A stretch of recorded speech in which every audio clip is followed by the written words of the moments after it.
Hello friends, welcome to my channel complete English grammar. आज हम अपना एक नया टॉपिक स्टार्ट करेंगे जो कि है रिपोर्टेड स्पीच। इसे डायरेक्ट इनडायरेक्ट नरेशन भी कहते हैं। ओके, डायरेक्ट इनडायरेक्ट में बेसिकली क्या होता है कि एक जो सेंटेंस होता है वो डायरेक्ट होता है, जैसा कि कोई स्पीकर जब बोलता है किसी बात को और उसी बात को जब दूसरे वे में या हम खुद अपनी लैंग्वेज में बोलते हैं तो वो इनडायरेक्ट वे होता है। तो सबसे पहले हम देखेंगे कि स्पीकर की स्पीच को दो तरीके से एक्सप्लेन किया जाता है। पहला होता है डायरेक्ट स्पीच और दूसरा होता है इनडायरेक्ट स्पीच। डायरेक्ट स्पीच में जब स्पीकर के कथन को हू बहू यानी कि जैसा वो है वैसा ही एक्सप्लेन कर दिया जाता है तो उसे कहते हैं डायरेक्ट स्पीच। और इनडायरेक्ट स्पीच में स्पीकर के कथन को अपने शब्दों में व्यक्त किया जाता है। जैसे किसी ने कोई बात बोली है तो अगर हम उसे एज इट इज़ ही बता देंगे तो वो तो हो गई डायरेक्ट स्पीच, लेकिन अगर उसे हम अपनी लैंग्वेज में बताएंगे, अपनी भाषा में बताएंगे, तो वो कहलाएगा इनडायरेक्ट स्पीच। तो इसमें सबसे पहले आता है रिपोर्टर। वक्ता को रिपोर्टर कहा जाता है, यानी जो स्पीकर होता है वो रिपोर्टर कहलाता है। और फिर नेक्स्ट है रिपोर्टिंग वर्ब। वक्ता द्वारा जिस वर्ब का प्रयोग किया जाता है उसे रिपोर्टिंग वर्ब कहते हैं। इससे हमें सेंटेंस को जब इनडायरेक्ट में चेंज करेंगे तो उससे हेल्प मिलेगी कि रिपोर्टिंग वर्ब किसके अकॉर्डिंग चेंज होगी, रिपोर्टेड स्पीच क्या होती है। इसलिए हमें ये जानना ज़रूरी है कि रिपोर्टर क्या होता है, रिपोर्टिंग वर्ब क्या होती है, रिपोर्टेड स्पीच क्या होती है। अब हम देखेंगे रिपोर्टेड स्पीच। इन्वर्टेड कॉमास के अंदर जो सेंटेंस लिखा होता है उसे रिपोर्टेड स्पीच कहते हैं। जब भी हम डायरेक्ट इनडायरेक्ट के सेंटेंस देखते हैं तो हम देखते हैं कि एक इन्वर्टेड कॉमा के बाहर लिखा होता है और एक इन्वर्टेड कॉमा के अंदर सेंटेंस लिखा होता है। तो जो इन्वर्टेड कॉमा के अंदर लिखा होता है सेंटेंस उसे कहते हैं रिपोर्टेड स्पीच। और उसके अंदर उसकी जो वर्ब होती है उसे कहा जाता है verb of reported speech. Okay, अब हम इसका एक एग्जाम्पल देखेंगे। She said to me I am going to Delhi. अब इसमें शी क्या है, रिपोर्टर, क्योंकि सारी बात वही बता रही है। तो शी हो गई रिपोर्टर, सेड हो गई इसकी reporting verb. She said to me ये है इसका object, reporting verb, reporting speech का ऑब्जेक्ट। फिर I am going to Delhi, ये जो इन्वर्टेड कॉमा के अंदर लिखा होता है सेंटेंस इसे कहा जाता है रिपोर्टेड स्पीच। और एम गोइंग ये है इसकी रिपोर्टेड वर्ब। ओके, तो ये सब डायरेक्ट इनडायरेक्ट के पार्ट्स होते हैं जिनको टेंस के अकॉर्डिंग चेंज किया जाता है। अब हम देखेंगे इसके कुछ जनरल रूल्स जो मोस्टली सभी सेंटेंस पे अप्लाई होते हैं। फर्स्ट रूल है डायरेक्ट स्पीच से जब इनडायरेक्ट स्पीच में चेंज किया जाता है तो इन्वर्टेड कॉमास हट जाते हैं। तो जब भी हम डायरेक्ट सेंटेंस को इनडायरेक्ट में चेंज करेंगे तो जो इन्वर्टेड कॉमा लगी हुई होती है सेंटेंस पे वो इन्वर्टेड कॉमा इनडायरेक्ट में चेंज करने पे हट जाती है। ओके, फिर नेक्स्ट है यदि डायरेक्ट नरेशन में रिपोर्टिंग वर्ब प्रेजेंट या फ्यूचर में टेंस में है तो इनडायरेक्ट में बदलने पर रिपोर्टेड स्पीच के टेंस में कोई चेंज नहीं किया जाता है।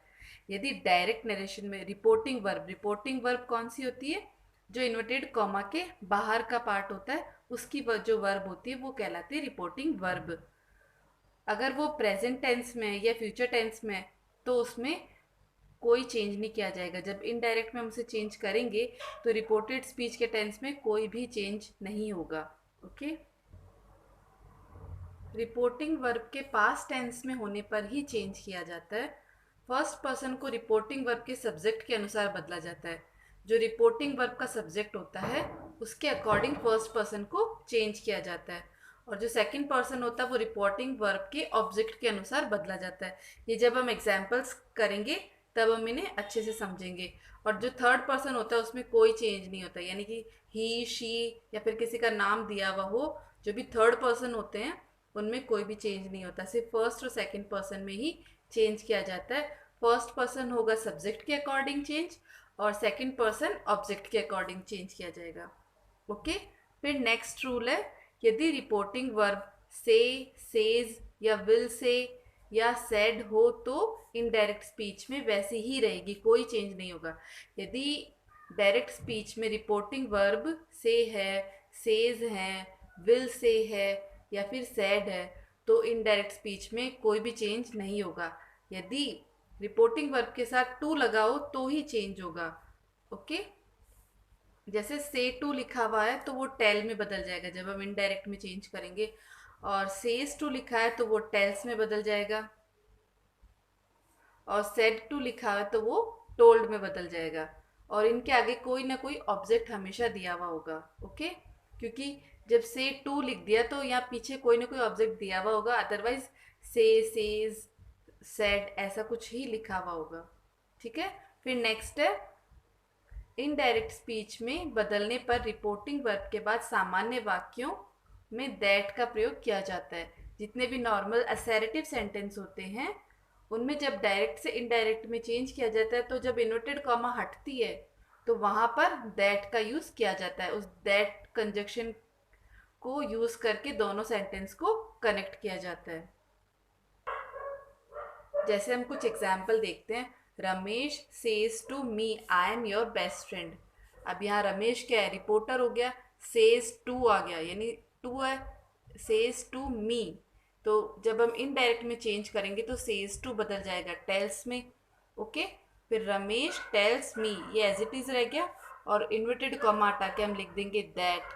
अब चूंकि ये क्या है, फर्स्ट पर्सन है, तो फर्स्ट पर्सन सब्जेक्ट के अकॉर्डिंग चेंज होगा। Okay, I am your best friend, तो आई चेंज होगा रमेश, रमेश मुझे कह रहा है कि मैं तुम्हारा बेस्ट फ्रेंड हूँ, तो रमेश मुझे कह रहा है कि वह मेरा बेस्ट फ्रेंड है। जब हम उसे अपनी भाषा में बोलेंगे तो कैसे बोलेंगे कि रमेश मुझे कहता है मैं तुम्हारा बेस्ट फ्रेंड हूँ।